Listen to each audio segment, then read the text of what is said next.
how to become the best versions of yourself. Because manhood is exceptionally hard and life is hard. But how you shape yourself will determine how hard it is for you and how miserable it will be. I want everybody here who's watching this, I consider this a matter of social responsibility. I want you to pull up a chair and eliminate all the distractions, because I'm going to speak to each and every one of you as if you were my son or a student or someone I'm trying to mentor. I'm going to imagine that all of you know nothing, and we're talking from the complete ground up. I've said this many times in many different iterations on different podcasts, but I want to repeat it again. As a man, there is no easy life. If you're looking for an easy life, you should have been a girl. You made a mistake. Yep. Your life is not about being easy. Your life is not about being happy. Your life is always going to be difficult. All of the pain you feel, all of the sadness you feel, you're supposed to feel as a man, and you have two effective binary choices. You either go through the suffering and go through the trauma and go through the hardship it takes to be a man of value, or you suffer eternity as a nobody. And being invisible, I would argue, is almost worse. You can have a very stress-free life if you work in Starbucks. You don't care about the Starbucks once you clock off. You're not at work at the time. You go home, you play video games, and you exist until you die. That's stress-free, but you have to suffer being a nobody. Alternatively, you can go out there into the world, try and implement your mark on the world, work hard, try to get rich, more money, more problems. You can try and start a business, the stress of that. You can lose your girlfriend because all you're doing is working. This is a new level of stress, a new level of trauma, but at least you'll be a somebody at the end of it. There's two ways to suffer. You either suffer as to becoming a somebody, or you suffer as a perpetual and forever nobody. What did Napoleon say? He said, glory is fleeting, but obscurity is forever. Absolutely. Glory is fleeting, but obscurity is forever. And when he says fleeting, that's a really good point, because everything in life is rented, especially your glory as a man. When you have a good body, it is not a good body as complete. It's not finished. You haven't completed the task. You have rented that good physical condition. You must train every day to retain it. So everything is rented. Your body, you don't just get a good body and you're done. You still have to go to the gym every day to maintain that good body. You don't just get a hot girl and it's done. You still have to work hard for her to always love you and respect you. You don't just start a business and now you're rich. No, you have to start a business and work on that business every day. If you take your eye off the business, it will fail. Everything in life is rented. So when he says glory is fleeting, he's also absolutely not correct, because glory is fleeting and you have to constantly and endlessly work for it and make sure that you never stop. Otherwise, it will be taken from you. But obscurity is forever. If you never make a mark on the world, then you effectively never existed. Yeah. And when you're gone, nobody will care. The reason our Father is discussed at length is because of who me and Tristan are, and the reason we will be discussed forever is because who our sons will become. And that's very important, because you have a duty to your ancestors and you have a duty to God. So you must make a choice. And this is genuine choice for you people at home. Do you want to live in obscurity forever and be invisible and not matter and have an easier life?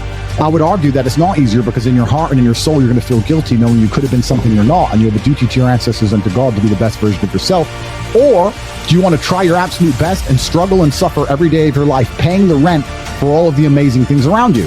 We pay endless rent. We pay rent for our bodies. We pay rent for our relationships. We pay rent to keep our kids. We pay rent to keep our business. We pay rent to keep our freedom. Every single day is work to pay the rent. Absolutely never ending. And you have to make that choice. So if you have a pen and paper in front of you, you need to decide.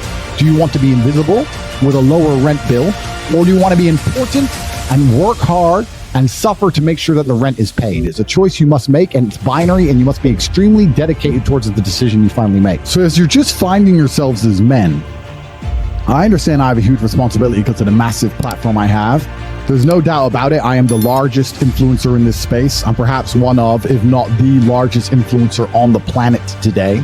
And I have a massive responsibility to try my best to improve the world and teach people important things. And it's very difficult, as most of you men are just finding yourselves, trying to figure out what and who you should be in a culture with little to no proper guidance. If you remove me from the internet, you have a whole bunch of loudmouths who've not achieved anything amazing or remarkable in their real lives. Who don't act in a respectful way. Who've not had any real world achievements. There's a few people I can name who aren't like that, but we're generalizing. And then you have a largely matriarchal society and a matriarchal education system that you're beholden to.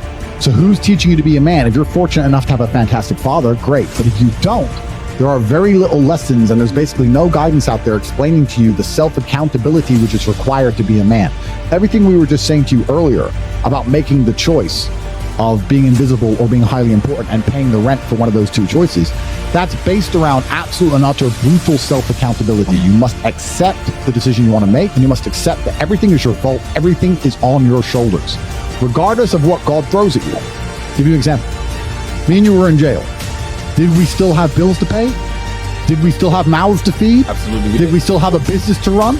We're locked in a Romanian jail cell with no access to the outside world, and we still had responsibilities, and we were still absolutely and utterly accountable for those. We didn't sit and say, well, I'm in jail, so they don't matter. Let them take care of it. No, they do matter. We're men, and they must be handled, and we found a way to handle it regardless. Even though we believe we shouldn't have been in jail, even though it was unfair, even though it was a matrix attack, we still took absolute and utter self-accountability for the situation and all of our problems. We never skipped a beat. We never missed a single payment. We never let anyone starve. We handled absolutely everything from a jail cell. And you have to sit here and understand, most of you are in absolute freedom, not meeting your responsibilities. How are you going to meet your responsibilities if you become important enough to be locked in a jail? How are you going to meet your responsibilities when you're heartbroken? How are you going to meet your responsibilities if you lose all your money? And we're not talking just about our immediate family in a selfish way. I'm talking about my employees. I have over 300 plus employees, security guards who rely on their salary that they get from our company to feed their families, and that's their job. It's not their fault I was locked in jail. I'm the man who hired them. I have a responsibility to make sure everyone's salaries are paid, make sure everyone's family is fine. There's a massive triangle, a massive pyramid built underneath men like us, of people who need to eat, and people who do us a service, and people who need their money in exchange. I couldn't just say, you know what, I'm in jail. They'll understand. What would I expect these people to do? You know, this is their job. They work for me, and it's my responsibility to make sure everyone's getting their paycheck, even if I'm locked away, which is scary because how would you accomplish the same thing? Imagine you have 3 months. You have 45 minutes on the phone 3 times a week. That's all you get for 3 months. Would you be able to make sure that everybody you care about and everybody who depends on you and all the people who depend on you from a business perspective, all the people who work with you, work for you, are fed, provided for, getting their salary, getting their paycheck? Could you do that? If not, keep working. Absolutely. Because we pulled it off. Absolutely. Just about, my friend. We got it done. And we're preparing ourselves for anything else that might happen in the future to make sure we can always get it done.